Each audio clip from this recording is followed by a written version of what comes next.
What's up, Vetters? Patrick here with Vetted. There is a viral video floating around that at first glance sounds bonkers, and it's this video right here. But we are capable of so much more. Our technologies permit us to manipulate time and space. They leave distance annihilated, cause things to grow, and improve productivity. Now, when you first hear that, you think, whoa, what the hell? Who is this guy? What's he talking about? Manipulate time and space, annihilate distance, right? Well, that is spreading like wildfire through the UFO community and other communities because of the implications. Now, we're going to get into who exactly this is, and I've found the whole clip so we can get a lot more context on exactly what this person is talking about. And who is this person? Well, his name is Michael Kratsios, right? He's the White House Office of Science and Technology Policy Director.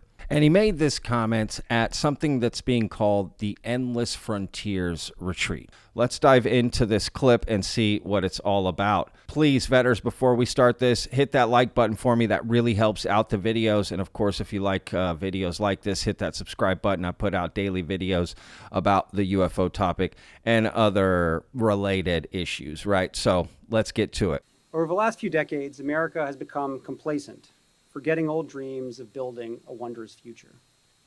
But we know the American pioneer spirit still seeks the exploration of endless frontiers. Our technologies and what we do with them will be tools with which we will make the destiny of our country manifest in this century. Yet this American hope in the possibility of progress and the power of science and technology does not allow builders and innovators to retreat from politics. Indeed, quite the opposite, which is what brings me here today.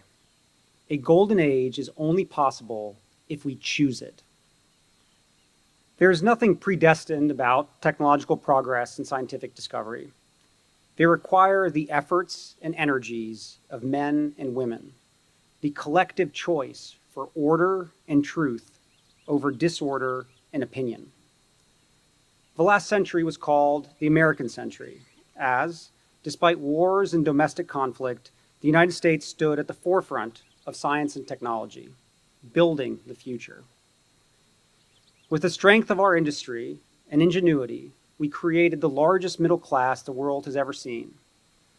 As President Trump said to me in his letter laying out the science and technology policy agenda of his administration, the triumphs of the last century did not happen by chance.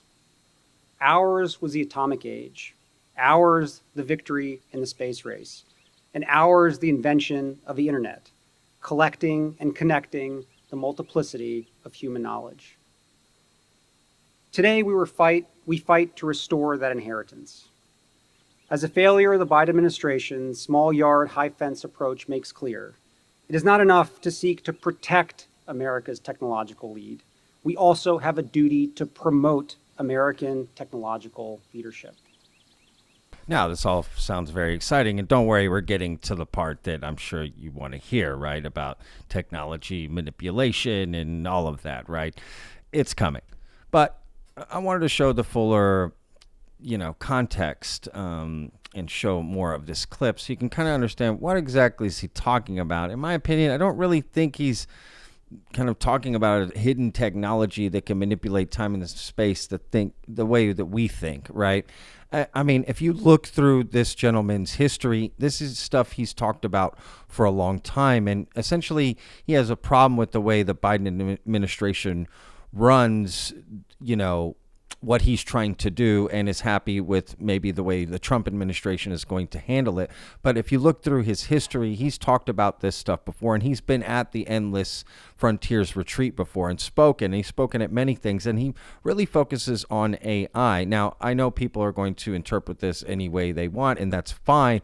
But in my opinion, I don't know if he's talking about any secret technology that's hidden, that's UAP related, even though that's what's being said in the UFO community, right? That here's proof. See, we have all this stuff. I don't know, right? I think if you get the full context here, you can maybe understand what he's talking about. Now, I'm not saying I don't agree with what he's saying. I think pushing the limits of technology are absolutely what we should be doing, right? So let's continue the clip, and don't worry, this is where the good part is at the very end of this clip I'm about to show you. A gap lies between our moment and the speed of transformation America experienced mid-century. Progress has slowed. Yes, large language models astonish us. Rockets still turn our eyes upwards, and satellites envelop the globe. But as we look forward to America's 250th birthday celebration next year, our progress today pales in comparison to the huge leaps of the 20th century. Consider the country of 50 years ago. As the nation approached its bicentennial, Americans looked forward to electricity that was too cheap to meter. By the end of 1972, 30 nuclear power plants were operational, 55 were under construction, and more than 80 were planned or ordered. That same year, Apollo 17 astronauts became the 11th and 12th men to walk on the moon. 5 years before, the X-15 rocket plane had set a speed record for a crewed aircraft of Mach 6.7. America was flying higher, faster, and further than ever before. Today, however, energy prices still burden producers and consumers alike, and the grid remains precarious. Over the past 30 years, only 3 commercial nuclear reactors have been built and 10 have closed. Despite spending almost twice as much on healthcare as peer nations, we have the lowest life expectancy. Apollo 17 steps on the lunar surface have proved mankind's last. The X-15's record still stands, and the Concorde was decommissioned more than 2 decades ago. Our passenger planes are slower than they used to be. Our trains crawl compared to those in other parts of the world. Our cars do not fly. Advances have not stopped, but something has gone wrong. Stagnation was a choice. We have weighed down our builders and innovators. The well-intentioned regulatory regime of the 1970s became an ever-tightening ratchet, first hampering America's ability to become a net energy exporter and then making it harder and harder to build. We seem to have lost focus and vision, to have lowered our sights and let systems and structures and bureaucracies muddle us along. But we are capable of so much more. Our technologies permit us to manipulate time and space. They leave distance annihilated, cause things to grow, and improve productivity. So you could see at the end there, he kind of wipes his brow like, oh my God, I just said that, right? Like, and people were reading into that too. People are just sharing a short clip and not giving the full context, which is why you tune into Vetted, right? To get a little more context to try to understand what he's saying. Of course, I would be excited to hear that we have some hidden secret technology that allows us to manipulate time and space in the way you want to think it is, but that can mean many things, right? And I think he's just talking about, he clearly states, right, just stagnation, right? With a lot of red tape, right? We were at one point innovating in such a way, and then it kind of just stopped, right? I think that's just more what he's getting at, and he wants to open the doors more, right? Free up the chains, right? Unhandcuff innovators so that they can help us move into this new century, and especially with AI. Again, he deals a lot with AI, so I think that's more what he's talking about. Now, could I be wrong? Well, of course, but that's just my opinion, seeing the full context and watching the full presentation at the Endless Frontiers, right? Because this is a little over 30 minutes. They even interview him. I'm going to put a link in the description, so if you want to go see the full thing and get even more context, you can try to understand this a little bit more. Now, is it exciting what he's saying? Yes, right? Is it UAP related? I don't think so, right? Not in my opinion. Now, people are going to disagree with me, and that's fine. You're allowed to your opinion, of course, right? But in mine, I definitely think he's just talking about innovation in general and how it was hit with roadblocks and red tape and couldn't go any further. So let's free this up a little bit and see what we can come up with, right? Now, adding a little bit more context, he continues to say this and what his plans are for changing this. Our first assignment is to secure America's preeminence in critical and emerging technologies. This administration will ensure that our nation remains the leader in the industries of the future, with a strategy of both promotion and protection, protecting our greatest assets and promoting our greatest innovators. To the degree it even tried to accomplish this, the Biden administration failed on its own terms, led by a spirit of fear rather than promise. The old regime sought to protect its managerial power from the disruptions of technology, while promoting social divisions and redistribution in the name of equity. They secured American technology poorly and failed to strengthen our leadership at all. Promoting America's technological leadership requires three things of government.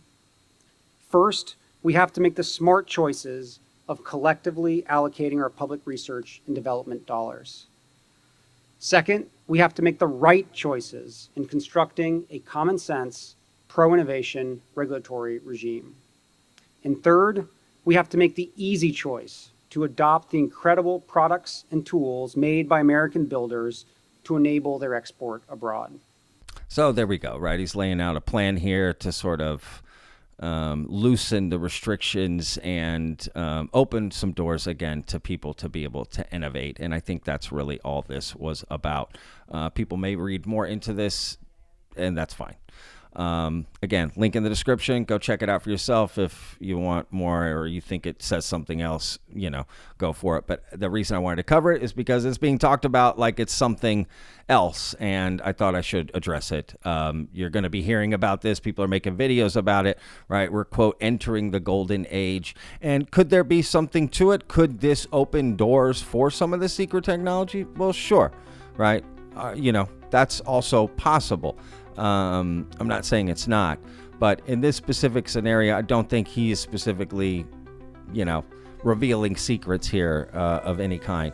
But either way, still very exciting to hear this sort of stuff, right? So what do you think? What did he mean by manipulate space and time and annihilate distance, right? Let me know in the comments. All right, vetters, we'll see you in the next video. Remember, every day's a gift, y'all. Peace.